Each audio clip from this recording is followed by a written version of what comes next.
¿Qué tal? En esta ocasión nuestra clase la trataremos sobre la teoría del delito. Para ello vamos a definir lo que es el derecho. El derecho pues, es el conjunto de normas jurídicas que se encargan de regular la conducta externa de los individuos en la sociedad. Creo que el concepto de derecho queda muy claro al entender que está definiendo respecto a las conductas de los individuos, a su comportamiento que se tiene en la sociedad. Para eso, los códigos penales de cada entidad federativa incluyen exactamente la cuestión de regular estas conductas. En nuestra asignatura de procesal penal tenemos que entender cuando se estudian las penas y las medidas de seguridad, tenemos que tener claro lo que es el delito. Para ello vamos a entenderlo y a estudiarlo a partir de los elementos positivos y de los elementos negativos del delito. ¿Pero qué son los elementos negativos? ¿Qué son los elementos positivos? ¿Para qué nos sirven? Bueno, los elementos positivos nos van a servir para definir la existencia misma del delito. La existencia misma del delito, para poder comprobar esta existencia del delito. Y los elementos negativos para poder determinar la probable responsabilidad del imputado. Entonces vamos a empezar por estudiar los elementos positivos. Los elementos positivos, tanto los negativos, se dividen en 6. Y el primer elemento positivo es la conducta. La conducta que a su vez está definida dentro del concepto de derecho. Las conductas, ¿qué son las conductas? Pues las conductas son aquellas aptitudes que presenta el sujeto activo al momento de cometer un ilícito. Eso es una conducta. Vamos a entenderla como una actitud. Esta conducta, a su vez, la dividimos en conductas de acción y conductas de omisión. ¿Cuándo serán conductas de acción? Pues cuando se tenga, las conductas de acción serán cuando se hace, cuando se tiene movimiento. Para hacerlo tenemos un movimiento corpóreo. Esas serán conductas de acción. ¿Cuándo van a ser conductas de omisión? Cuando dejemos de hacer. La omisión es dejar de hacer. La cuestión de las conductas de omisión se dividen a su vez en omisión simple y en comisión por omisión. ¿Cuándo es la omisión simple? Cuando dejamos de hacer y por el simple hecho de dejar de hacer lo que estamos obligados por ley a hacer, cometemos un delito. ¿Cuándo es la comisión por omisión? La comisión por omisión es cuando dejamos de hacer, pero desde el momento en que dejamos de hacer lo que estamos obligados a hacer, cometemos el delito. Pero esto, a diferencia de la omisión simple, aquí vamos a obtener un resultado palpable. En la comisión simple no se tiene un resultado, simplemente es por dejar de hacer. Aquí dejamos de hacer, pero vamos a tener un resultado palpable. Por eso la vamos a definir como comisión por omisión. En el primer caso, vamos a poner un ejemplo. Se deja de hacer la obligación de pagar la pensión a un menor de edad. Por el simple hecho de no pagar esa pensión alimenticia del menor de edad, ya estamos cometiendo un delito. Estamos abandonando a este menor a su suerte. Es un abandono de persona. Y por el simple hecho de dejar de hacer lo que estamos obligados a hacer como padres, ya estamos cometiendo el delito. Pero simplemente lo dejamos de hacer y ya cometemos ese delito, pero no pasa nada. El menor sigue normal su vida. aunque estamos cometiendo un delito por no pasarle pensión alimenticia. Pero en la comisión por omisión vamos a entenderlo como dejamos de pagar la pensión alimenticia. Ahí ya cometemos una omisión simple por el hecho de dejar de pasarle la pensión. Pero aquí vamos a obtener un resultado. En la comisión por omisión vamos a obtener un resultado palpable. ¿Por qué? A consecuencia de dejar de pasar la pensión alimenticia, ese menor se enferma o en casos mayores llega a morir. Entonces la cuestión de la enfermedad o la muerte ya es un resultado palpable. Por eso se conoce como omisión de comisión por omisión. Esas son la forma en que se divide la conducta. Las conductas se dividen de acción y de omisión. Para que entendamos bien, la omisión se divide a su vez en omisión simple y en comisión por omisión. Entonces, ¿queda claro? El primer elemento positivo del delito, que es la conducta. El segundo elemento positivo, tenemos la tipicidad. La tipicidad es lo que está establecido, lo que ya tenemos establecido, eso es lo típico. Eso es lo típico, lo que ya está establecido. En el caso de, para entenderlo un poco, en el caso de los trajes regionales, son típicos porque ya están establecidos con cierto estándar de diseño. Lo entendemos, sabemos que el traje de Jalisco pues, lleva un sombrero de charro. El traje típico de Veracruz, la mujer pues, lleva un mandil negro y un abanico y un rebozo. Ya está definido, es algo típico porque ya está definido.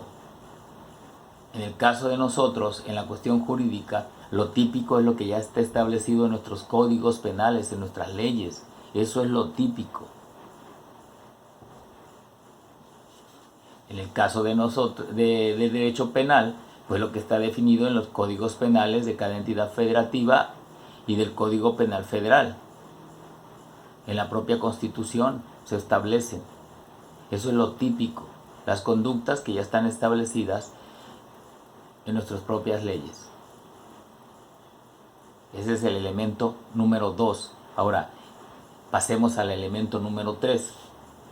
Es la antijuridicidad. ¿Qué es lo antijurídico? Pues lo antijurídico es lo que va contrario a la ley. Pareciera que es lo mismo cuando decimos tipicidad y antijuridicidad, pero es lógico pensarlo porque si es típico, es antijurídico. Lo antijurídico es lo que va en contra de la ley. Pero entendamos de alguna manera que cuando decimos que es antijurídico, va en contra de la ley porque atenta contra algún derecho. En el caso de robo, es una conducta antijurídica. ¿Por qué? Porque atenta contra el patrimonio. El homicidio también es antijurídico porque atenta contra la vida. Ambos son típicos porque están contenidos, ambas conductas están contenidas en nuestro Código Penal. De esa manera entendemos qué es la antijuridicidad, lo que es contrario a la ley, al derecho. Ahora, el cuarto elemento positivo del delito es la culpabilidad. La culpabilidad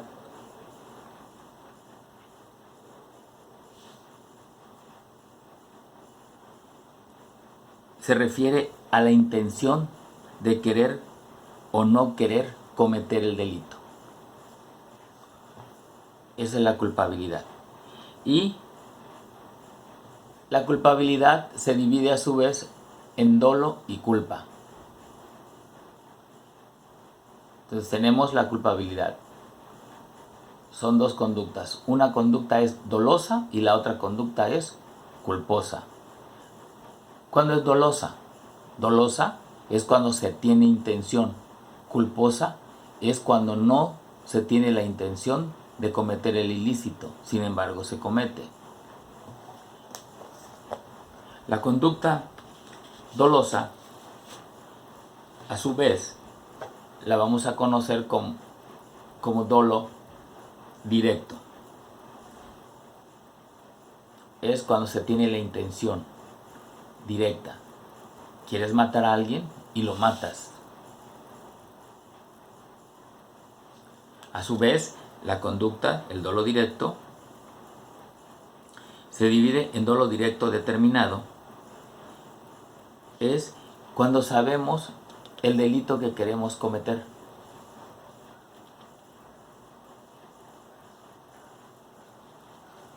También se divide en dolo directo genérico. Aquí, el sujeto activo del delito sabe el delito que quiere cometer, pero a su vez no sabe qué otros delitos va a llegar a cometer para lograr su cometido. En el primero, dolo directo determinado. Aquí se planea y se ejecuta. Aquí se planea y se ejecuta. En el dolo directo genérico, aquí se quiere cometer un delito o más delitos, pero no sabemos a ciencia cierta cuál se va a dar.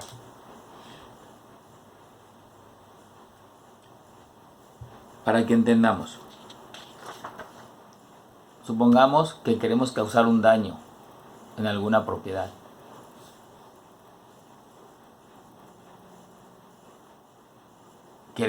Ya tenemos la intención de querer cometer el daño en alguna propiedad, en alguna casa, para que entendamos. Entonces preparamos una bomba y pues llegamos, la arrojamos, estalla, estamos cometiendo el daño que queremos, pero no sabemos qué más daños se van a causar. ¿Por qué? Porque seguramente a lo mejor nuestra intención solamente era asustar. Sin embargo, aparte del daño patrimonial que estamos causando en propiedad privada, estamos a lo mejor cometiendo homicidio, lesiones o algún aborto de alguna mujer que estaba embarazada en el lugar donde aventamos la bomba. Ese se conoce como dolo directo genérico. Pero también el dolo se divide en dolo indirecto, también conocido de consecuencias necesarias. Aquí sabemos el delito que queremos cometer en el dolo indirecto o de consecuencias necesarias. Hacemos de cuenta, queremos quitarle la vida a alguien.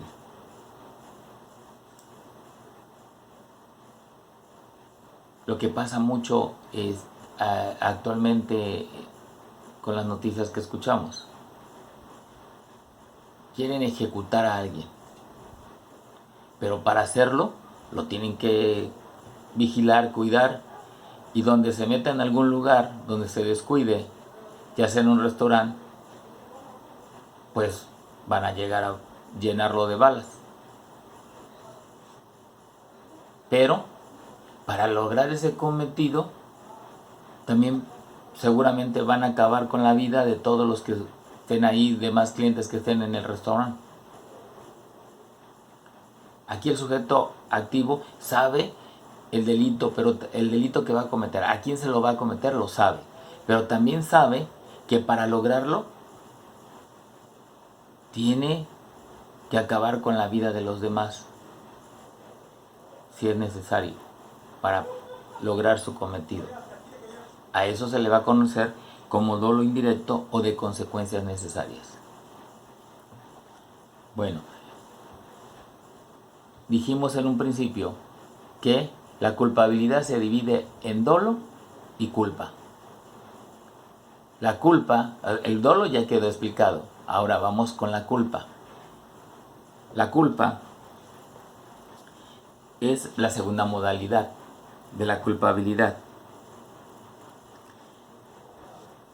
Aquí no se presenta intención. En el dolo hay una intención. En la culpa no tenemos intención de cometer el delito. Sin embargo, también se comete el delito, aún sin tener la intención de hacerlo.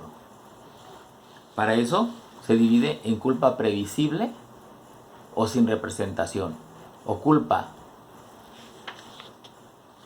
no previsible o sin representación. ¿Cuándo es la primera? Culpa previsible o con representación.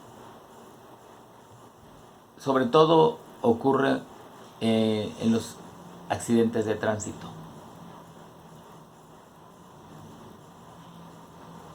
Culpa previsible o con representación.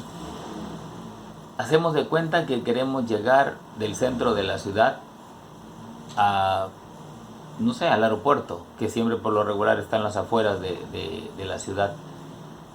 Queremos llegar en 10 minutos. Para llegar, pues seguramente tenemos que ir con la impertinencia de siempre, a exceso de velocidad, sin respetar los rojos de los semáforos, pasándonos los cruceros sin ver.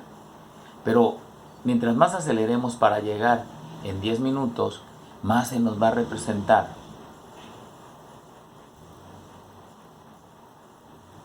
los delitos que podemos llegar a cometer. El resultado de esa acción se nos representa. Sin embargo, podemos prevenirlo. ¿Cómo lo podemos prevenir aquí? Pues solamente desacelerando. Sin embargo, la impertinencia, la imprudencia de siempre, queremos llegar y entonces se nos representa las consecuencias de nuestro actuar. Por eso es culpa previsible o con representación.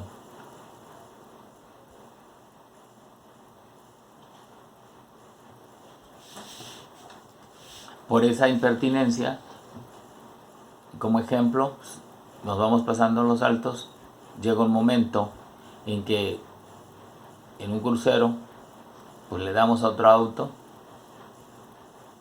y pues se tiene consecuencias, ¿verdad? Se tiene consecuencias. Por eso es culpa previsible o con representación. La culpa a la vez también se divide en culpa no previsible o sin representación. Pues aquí de antemano sabemos que debemos ser precavidos y cuidamos todas las formas de cuando conducimos un auto. Pero basta un pequeño descuido para cometer el ilícito. Muchas ocasiones, lamentablemente, hemos escuchado algunos ejemplos respecto a que algunos padres le quitan la vida a sus pequeños hijos porque cuando salen a sacar el auto de la cochera, ¿verdad? Aunque son precavidos, despacito, pero no se percataron que el pequeño hijo lo siguió y se puso atrás del auto,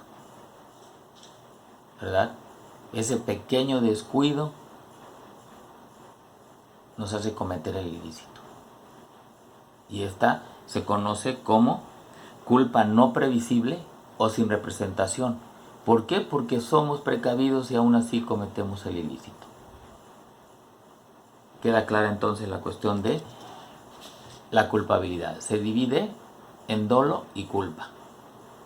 En el dolo hay intención, en culpa no hay intención.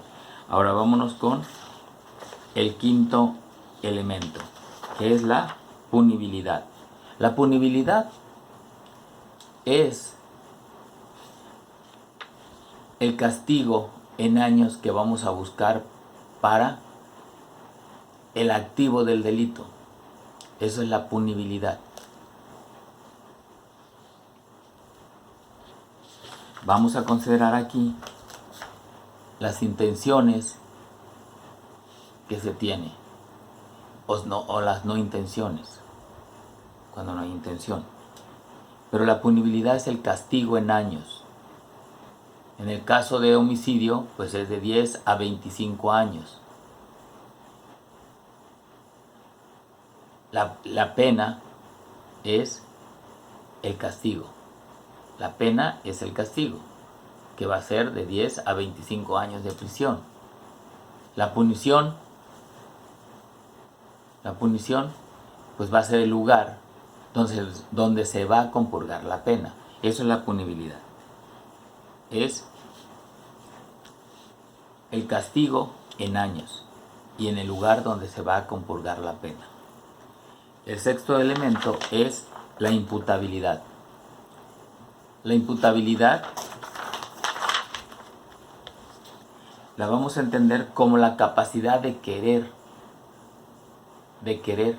hacer el delito, pero sobre todo de entender lo que estamos haciendo.